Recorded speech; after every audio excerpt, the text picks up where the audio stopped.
नमस्कार. रयत एज्युटेकमध्ये मी वल्लभ बारले आपलं स्वागत करतोय. इयत्ता 9वी विज्ञान व तंत्रज्ञान भाग 1 मधील प्रकरण क्रमांक 5 acids, bases and their salts म्हणजे आम्ल, आम्लारी आणि क्षार हे प्रकरण आपण पाहतोय. साधारणतः यातील हा तिसरा व्हिडिओ आपण आज पाहत आहोत. यामध्ये आज आपण साल्ट हा आपला शेवटचा पार्ट राहिला तो आपण आज या ठिकाणी कव्हर करूया. जर तुम्ही चॅनलवरती नवीन असाल तुम्ही आणखी जर तुम्ही सबस्क्राईब केलं नसेल तर कृपया सबस्क्राईब करा आणि बेल आयकॉनला क्लिक करा. द साल्ट्स म्हणजे काय तर क्षार. आता हे क्षार कशा पद्धतीचे असतात? Types of salt, acidic, basic and neutral salts अशा पद्धतीचे असतात. हे कशावरून हे ठरवलं जातं किंवा याच्यामध्ये कोणत्या पद्धतीचं कॉन्स्टिट्यूट असतं ते आपल्या ठिकाणी आज सविस्तर त्या संदर्भामध्ये आपण जाणून घेऊया. एक तुम्हाला या ठिकाणी ऍक्टिव्हिटी दिलेली आहे. एक 10 ml चं तुम्हाला ॲक्युअस सोल्युशन घ्यायचं आहे. 1 gram each of the sodium क्लोराईडचं, अमोनियम क्लोराईड आणि सोडियम बायकार्बोनेट आणि यांचे पीएच आपल्याला मोजायचे आहेत. Measure pH of each solution by mean of a pH paper. Are the value of the same. त्यांच्या व्हॅल्यू, त्यांचे पीएच व्हॅल्यू ह्या सेम येतील का? Classify the salts on the basis of pH value. ह्या pH व्हॅल्यूच्या आधारित आपल्याला याचं काय करायचं आहे? क्लासिफिकेशन करायचं आहे. ठीक आहे. तर ते कशा पद्धतीने होत असते ते पाहूया आपण. We also learn about the formation of the reaction of acid and base.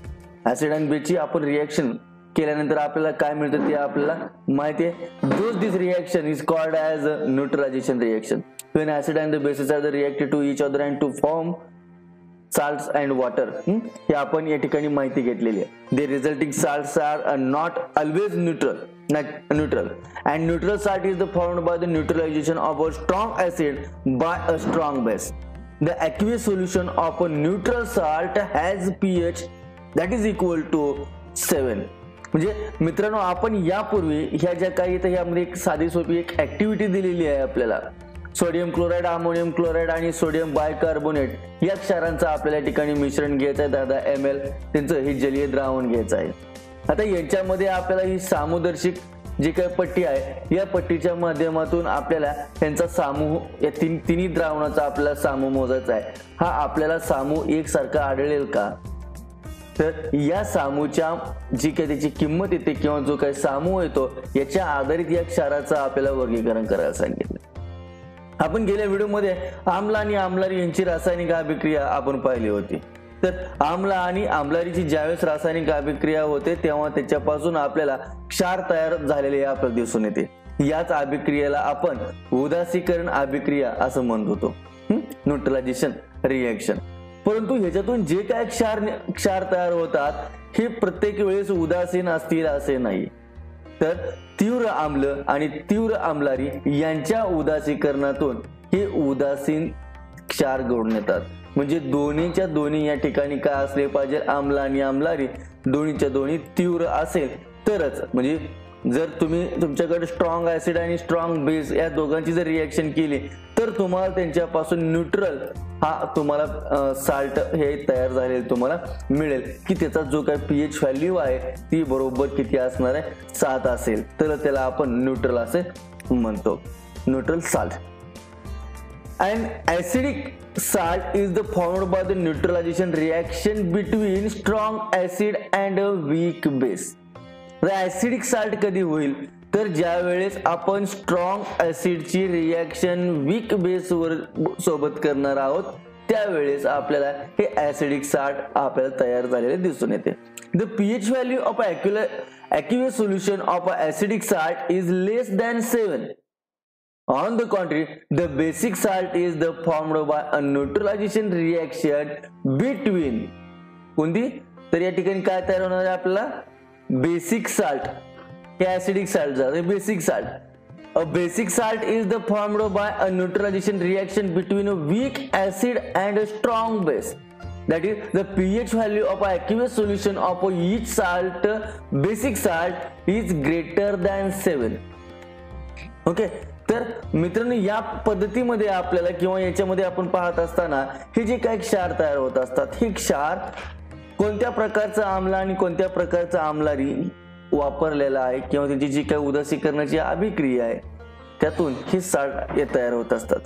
आता ज्या वेळेस आपण तीव्र आम्ल आणि तीव्र आम्लारी ह्याचे उदासीकरण जर केलं, आपण न्यूट्रॉजन रिएक्शन केली, तर त्याच्यापासून आपल्याला उदासीकरण क्षार तयार झालेले दिसून येतात. आणि ह्या क्षाराचा जलीय आपला जो काही त्याचा द्रवाचा समूह आहे तो 7 येतो.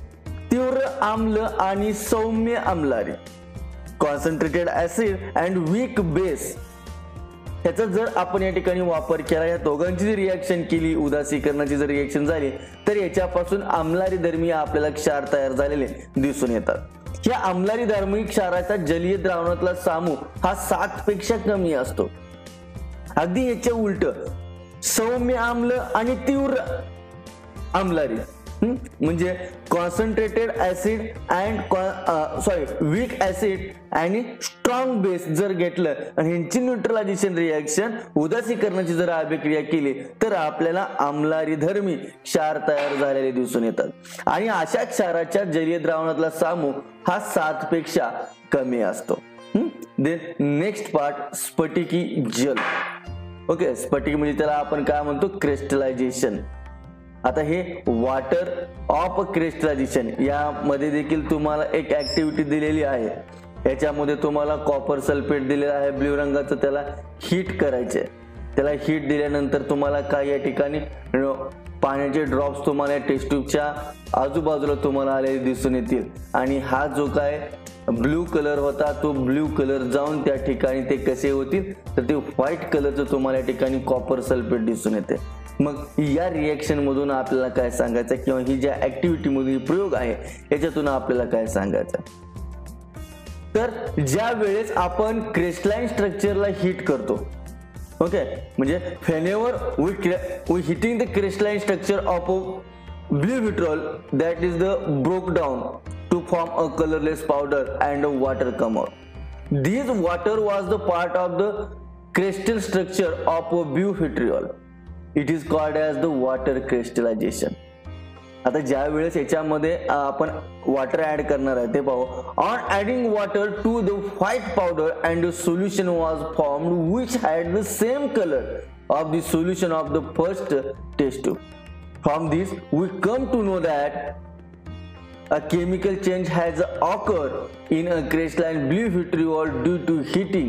Losing on heating blue vitriol, breakdown of their crystal structure, losing blue color and regain a blue color on adding water. All these are the physical changes. आता हे जे काय स्फटिक जल काय आहे, आता हे स्फटिक जल मध्ये तुम्हाला या ठिकाणी मोरचूद दिलेला आहे. हे मोरचूद मूळतः निळ्या रंगाचं असतं. या मोरचुदाला ज्यावेळेस आपण उष्णता देतो त्यावेळेस ते रंगहीन होतं, ते पांढऱ्या रंगाचं हे मोरचूद होतं. आणि या टेस्ट ट्यूबच्या अवतीभोवती या ठिकाणी काय होतात, पाण्याचे थेंब तयार होतात. अशा पद्धतीची ही रचना केल्यानंतर आपल्याला काय होते, याला उष्णता दिल्यामुळे, तर उष्णता दिल्यामुळे या मोरचुदाचं जे काही स्फटिकी संरचना आहे, ही स्फटिकी रचना पूर्णतः मोडून पडते आणि रंगहीन चूर्ण बनते. आणि ही क्रिया होत असताना त्याच्यातून पाणी बाहेर पडते. आता हे पाणी मोरचुदाच्या स्फटिक संरचनेचाच एक भाग असतं, याला स्फटिक जल असे म्हटले जाते. पांढऱ्या चूर्णात पाणी ओतल्यावर पहिल्या परीक्षा नळीतील द्रावणाच्या रंगाचं द्रावण बनले होतं. यावरून आपल्याला असं समजतं की गरम केल्यामुळे किंवा म्हणजे तापवल्यामुळे या मोरचुदाच्या स्फटिकामध्ये कोणताही रासायनिक बदल झालेला नाहीये, तो मूळतः पुन्हा आहे त्या स्वरूपात येतो. याचा अर्थ हा एक भौतिक बदल आहे. मोरचूदला तापवल्यानंतर त्यातलं पाणी बाहेर पडते, त्याची स्फटिकी संरचना मोडते, निळा रंग जाणे, हे सर्वच्या सर्व जे काही भौतिक बदल आहेत हे सगळे भौतिक बदल आहे. याच्यामध्ये कोणत्याच प्रकारचा रासायनिक बदल होत नाही. त्यानंतर आणखी एक आपल्याला छोटीशी ऍक्टिव्हिटी दिलेली आहे, ती पाहूया. आता याच्यामध्ये तुम्हाला काय दिलेले की इव्हॅपोरेट डिश घ्यायचे, तुम्हाला तुमच्याकडे बसेन बर्नर पाहिजे, ट्रायपॉड स्टँड पाहिजे, वायर गेज पाहिजे आणि आपल्याला केमिकल एकच घ्यायचं आहे, आलम म्हणजे तुरटी. आता तुरटी घ्यायची, त्या तुरटीला आपल्याला हीट द्यायची. तर तुरटीला हीट दिल्यानंतर काय होईल, the ionic compound are the crystalline in nature. जे काय आयोनिक कंपाऊंड असतात हे क्रिस्टलाइन असतात. These crystalline are formed as the result of a definite arrangement of ions. in the crystalline of some compound water molecule are also included in the arrangement. That is, the water is crystallization. The water of a crystallization is present in a definite proportion of a chemical formula of a compound. It is indicated in the chemical formula as shown in example in this chart. A crystallization of blue vitriol. आता blue विट्रॉलचं या ठिकाणी Cu copper sulphate आहे, त्याच्या पुढे .5H2O. हे .H2O जर तुम्हाला आलं तर ते काय आहे, पण क्रिस्टलाइन आहे, वॉटर क्रिस्टलाइन आहे, हे आपण या ठिकाणी ओळखायचं. Crystallization of a ferrous sulphate green विट्रियॉलचं FeSO4 7H2O.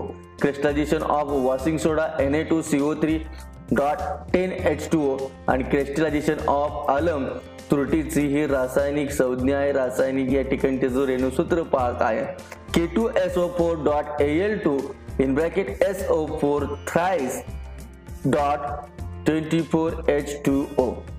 म्हणजे या पद्धतीमध्ये आपल्याला जे काही वॉटर क्रिस्टलायझेशन म्हणजे मिळणार आहे ते कशा पद्धतीने त्याची रचना असते ते आपण वरच्या याच्यामध्ये पाहिले. मात्र ज्यावेळेस आपण आयनिक संयुगाला उष्ण देतो, आता या ठिकाणी आपण काय घेतले, तुरटी घेतलेली आहे, तुरटीला आपण उष्णता दिलेली आहे, मग काय घडून येईल. तर मूळतः जर आपण पाहायचं म्हटलं तर ही जी काय आयनिक संयुगे असतात ही स्फटिक स्वरूप असतात. यांची स्फटिकी संरचना आयनाच्या विशिष्ट अशी त्यांची मांडणी असते. या आयनाची जी काय रचना आहे या रचनेतून ही स्फटिके हे आयनिक संयुगे हे तयार झालेली असतात. आता काही संयुगाच्या स्फटिकामध्ये पाण्याचा जो काही रेणू आहे या पाण्याच्या रेणूचा सुद्धा समावेश या मांडणीमध्ये केलेला असतो. त्यालाच आपण स्फटिक जल असे म्हणतो. आता हे स्फटिक जल हे संयुगाच्या रासायनिक सूत्राच्या विशिष्ट प्रमाणात असते आणि ते आपल्याला या जी काही रासायनिक सूत्र असतात ती या पद्धतीने दर्शवली जातात. ज्या ठिकाणी अशा पद्धतीने डॉट नंतर 7H2O 5H2O 10H2O असतं ते आपण ओळखून जायचे की ते काय आयनिक संयुगे ही स्फटिक स्वरूपातील ही आयनिक संयुगे आहेत. आता स्फटिक रूप मोरचूद असेल तर ते लिहित असताना कॉपर सल्फेट आहे म्हणून म्हणतो आपण मोरचुदाला, तर तिचं जे काही सूत्र आहे ते या पद्धतीने आपल्याला CuSO4.5H2O. स्फटिक रूप फेरस सल्फेट म्हणजे ग्रीन व्हिट्रियॉल त्याला म्हटलं जातं, ती FeSO4.7H2O आणि स्फटिक रूप जो काही सोडा आहे तो Na2CO3.10H2O. याच पद्धतीने त्रुटीचं देखील रेणुसूत्र आपल्याला या ठिकाणी सांगता येतं, ते K2SO4Al2 in bracket SO4 thrice .24H2O. या पद्धतीने हे आपल्याला त्याचं आयनिक संयुगाचं स्फटिक रूप आपल्याला सांगता येतं. आता एक विचार करा, ह्या आयनिक संयुगातून हे जे काय आयनिक कंपाऊंड आहेत याच्यामधून जर आपण इलेक्ट्रिसिटी पास केली तर काय होईल, त्यातून इलेक्ट्रिक कंडक्ट होईल का, हे त्या संदर्भामधील एक ऍक्टिव्हिटी दिलेली आहे. तुम्हाला या ठिकाणी याच्यामध्ये तुम्हाला सोल्युशन ऑफ सोडियम क्लोराईडचं तुम्हाला सोल्युशन घ्यायचं आहे. याच्यामध्ये बेअर इलेक्ट्रिक वायरचा या ठिकाणी तुम्हाला वापर करायचा आहे. स्विच ही इलेक्ट्रिकल सर्किट आपल्याला कंप्लीट करून घ्यायचं आहे. वरच्या बाजूला या ठिकाणी तुम्हाला सपोर्ट दिलेला आहे, एक बीकर आहे आणि या ठिकाणी 6 व्होल्टची बॅटरी यूज केलेली आहे आणि याच्यातून आपण स्विच ऑन ऑफ करून यातून इलेक्ट्रिसिटीचा प्रवाह आपण चालू किंवा बंद करू शकतो. तर अशा पद्धतीने जर आपण याचं प्रिपरेशन केलं, अशा पद्धतीचा सेटअप आपण केला तर काय घडून येतं. The bulb glow only when electric current passes through it and this can happen only when the electrical circuit is complete. बरोबर काय, तर हा बल्ब कधी लागेल जर त्याच्यातून जो काय इलेक्ट्रिक करंट आहे म्हणजे विद्युतधारा आहे ती विद्युतधारा प्रवाहित झाली तरच तो बल्ब लागणार आहे. अँड हे कधी होणार आहे, ते इलेक्ट्रिकल सर्किट हा विद्युत परिपथ जर पूर्णपणे कंप्लीट झाला असेल तरच त्या ठिकाणी तो बल्ब लागेल. In this above activity, the circuit is found to be completed when the aqueous solution of the sodium chloride, copper sulfate,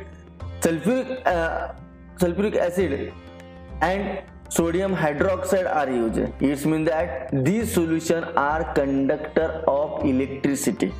मित्रांनो, या पद्धतीमध्ये आपण पाहत असताना ज्या वेळेस आता ह्या मध्ये काय आहे मित्रांनो, तर याच्यामध्ये आपल्याला एक वायर घेतलेले त्याची जी पुढची टोक आहे त्या ठिकाणी काढून ते पाण्यामध्ये बरोबर डीप केलेली आहेत. हे पाणी नाही तर हे काय आहे, हे सोल्युशन आहे, द्रावण आहे, सोडियम क्लोराईडचं हे द्रावण आहे. आता याला सपोर्ट तो आधार दिलेला आहे, चंचुपात्र आहे. ही प्रयोगाची रचना आहे. या ठिकाणी 6 व्होल्टची बॅटरी वापरलेली आहे आणि या ठिकाणी बल्ब आहे. या ठिकाणी हे कळ आहे. आपल्याला याच्यातून विद्युत प्रवाह चालू किंवा बंद करण्यासाठी आपण याचा वापर करतो. आता जर याच्यातून आपल्याला विद्युत प्रवाह जर आपण प्रवाहित केला किंवा कशा पद्धतीने काय घडून येते, तर ज्या वेळेस आपल्याला ह्या विजेच्या दिव्यामधून विद्युत प्रवाह जातो त्यावेळेस दिवा लागणार आहे नक्की आपल्याला माहिती आहे. पण हा कधी लागेल, ज्या वेळेस विद्युत परिपथ पूर्ण होतो तेव्हाच हे घडू शकेल. आता याच्यामध्ये आपण एकदा सोडियम क्लोराईड, एकदा कॉपर सल्फेट, एकदा सल्फ्युरिक ऍसिड, एकदा NaOH ही जर आपण याच्यामध्ये जलीय द्रावण वापरली आणि याच्यातून विद्युत परिपथ आपल्याला पूर्ण झालेला दिसतो, याचा अर्थ आपण सांगू शकतो की ही जी काही द्रावणे आहेत ही द्रावणे विद्युत वाहक आहेत, हे इलेक्ट्रिकल कंडक्टर आहेत. आता ज्या पद्धतीने अशा पद्धतीने ह्याच्यातून electric current, electron conduct electricity through a electrical wire and the ion conduct electricity through a liquid और solution. Electron leaves on the battery negative terminal, complete the electrical circuit and enter the battery of the positive terminal. When there is the liquid in a solution in the circuit, the two rods, wires and the plates are immersed in it. That is called as electrodes. And electrodes are usually made up of a conducting solid. The electrodes connected to the negative terminal of the battery by means of a conducting wire are called as the cathodes of an electrode connected to the positive terminal of the battery is called as anode. Why does the electrical circuit get a complete immersing the electrode in a certain liquid of the solution? In order to understand that phenomena, let us more closely at the solution of the above activity which were found to be a electrical conductor. म्हणजे तर मित्रांनो, याच्यामध्ये आपण ह्या विजेच्या तारामधून ज्या वेळेस वीज वाहून नेण्याचे काम करतात ते कोण करतात, तर ते इलेक्ट्रॉन करत असतात. द्रावण असेल किंवा द्रव असेल याच्यामधून ज्यावेळेस आपण वीज वाहून नेण्याचं हे महत्वाचं काम कोण करत असतात, तर हे काम त्यामध्ये असणारे आयन करत असतात. बॅटरीच्या ऋण टोकाकडून इलेक्ट्रॉन बाहेर पडतात आणि विद्युत परिपथ पूर्ण करून ते बॅटरीच्या धन टोकापर्यंत जातात. परिपथामध्ये जेव्हा द्रव किंवा द्रावण असते त्यामध्ये दोन कांड्या किंवा तारा किंवा त्याला आपण पट्ट्या असे म्हणतो, त्याच्यामध्ये द्रावणामध्ये बुडवलेले असतात, त्यांना विद्युत आग्र म्हणजेच इलेक्ट्रोड असं म्हटलं जातं. आता हे विद्युत आग्र सामान्यतः स्थायूचे बनवलेले जातात. बॅटरीच्या ऋण टोकाला वाहक तारेने जोडलेले विद्युत आग्र म्हणजे ऋणाग्र म्हणजे कॅथोड आणि बॅटरीच्या धन टोकाला जोडलेले विद्युत आग्र म्हणजे धनाग्र होय ॲनोड होय. आता यामध्ये ही जी काही द्रावणामध्ये किंवा द्रवामध्ये ही विद्युत आग्रे बुडवलेली असतात त्यावेळेस विद्युत परिपथ पूर्ण होतो का, तर साहजिक आहे याच्यातून हे विद्युत परिपथ हा पूर्ण होत असतो जर त्या ठिकाणी ते विद्युतचे सुवाहक असतील तर. ओके, तर आता याच्यामध्ये आपण आता इथेच थांबूया. याचा जो काही पुढचा भाग आहे तो पुढच्या व्हिडिओमध्ये पाहूया. तोपर्यंत आपण या ठिकाणी थांबूया. जय हिंद, जय कर्मवीर.